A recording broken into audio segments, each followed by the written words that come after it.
Muito bom dia, boa tarde, boa noite, seja muito bem-vindo, muito bem-vinda ao nosso segundo vídeo do canal aqui no YouTube com o tema identidade emocional.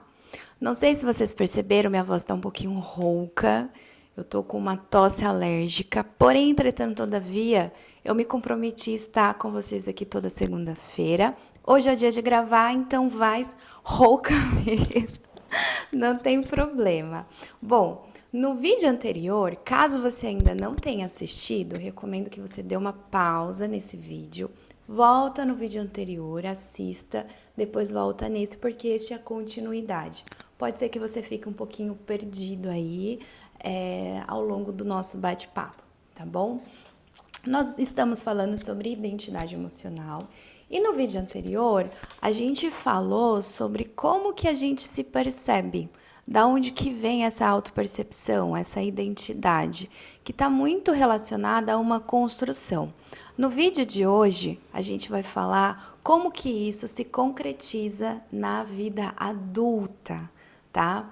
E eu queria, chamar a atenção para algumas sensações que a gente sente aí ao longo da nossa vida, né? Sensações do tipo de incapacidade, né? Não sei se você já se percebeu olhando para uma tarefa e se sentindo incapaz de realizar aquela tarefa.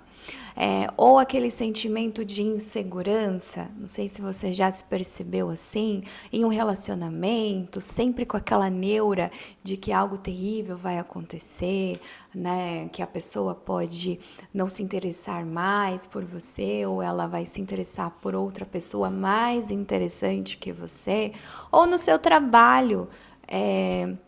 Você olha ali as pessoas e você fica naquele modo comparação, sempre achando que o seu colega, ele é mais capaz, né? Ele é mais interessante, né? Sempre a promoção vai vir para o outro e não para você.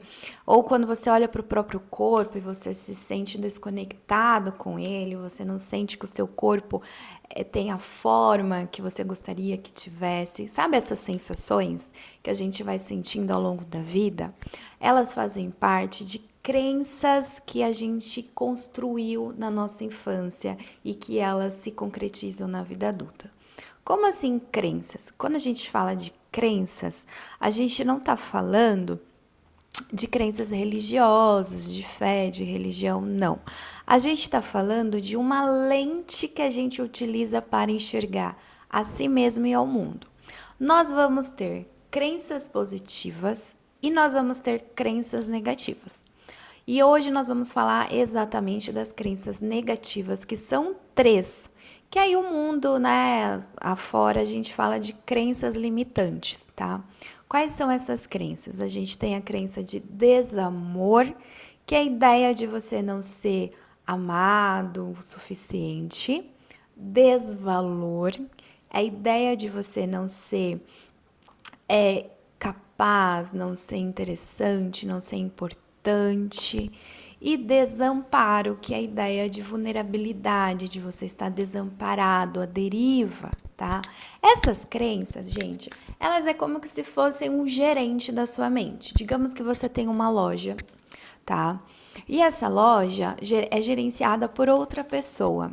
Quais são as funções desse gerente? Ele precisa decidir basicamente todo o funcionamento da loja. Qual funcionário que vai trabalhar, qual é a escala, como que o cliente é tratado. Ele vai gerenciar ali todo o funcionamento desta loja. Se você tem um gerente ruim, o que você vai ter? Prejuízos, certo?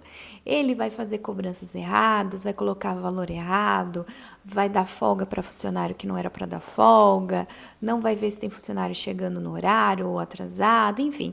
Ele vai gerar um grande prejuízo e a tendência é que esta loja passe a ter dificuldades de funcionamento. Assim é a nossa mente, ela tem um gerente. Esse gerente é as nossas crenças.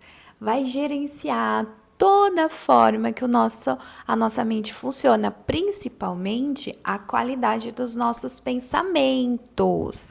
Então, sabe aqueles pensamentos que eles simplesmente vêm à nossa mente? eles não são tão aleatórios assim. Eles são gerenciados, enviados por alguém, por algo que é as nossas crenças, tá? Se eu tenho crenças positivas diante as situações que eu estiver vivenciando, a minha mente vai enviar pensamentos funcionais.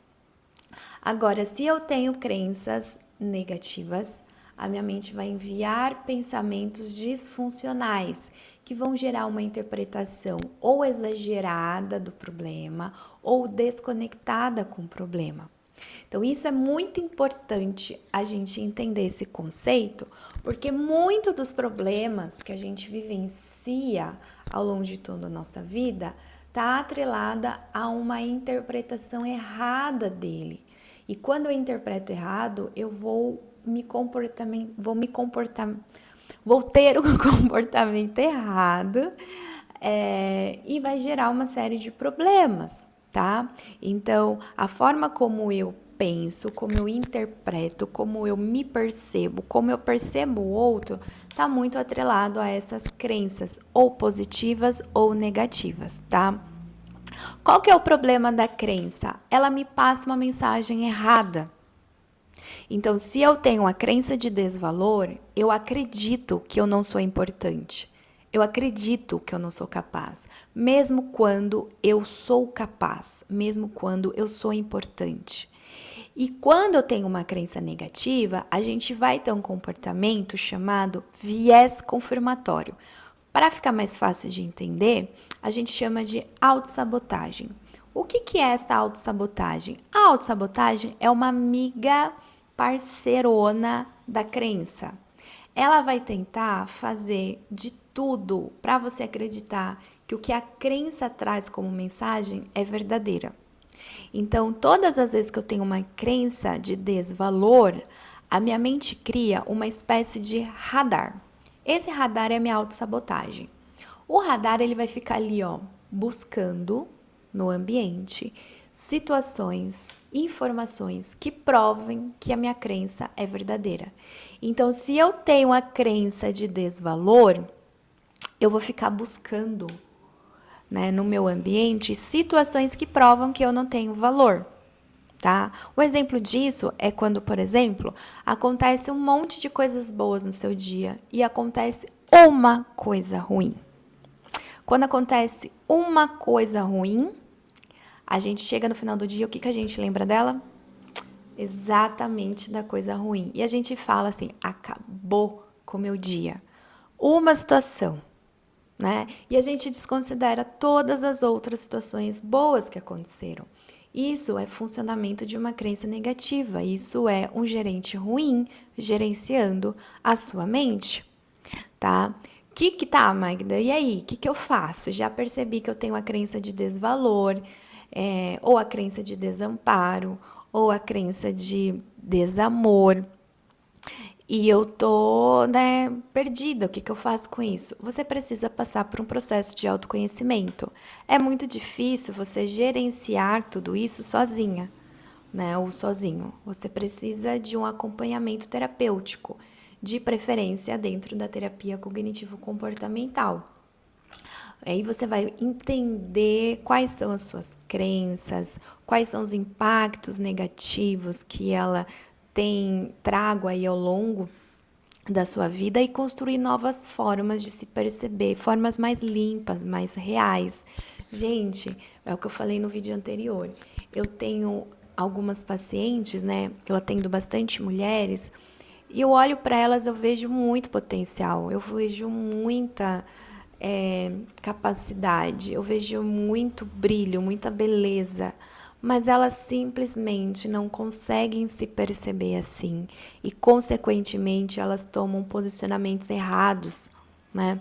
Eu tenho casos de uma mulher que se relaciona com uma pessoa que tem um comportamento bastante egocêntrico e bem irresponsável ali com as suas responsabilidades de trabalho, contas e afins. E esta pessoa sobrecarrega ela com todos os problemas há muitos anos.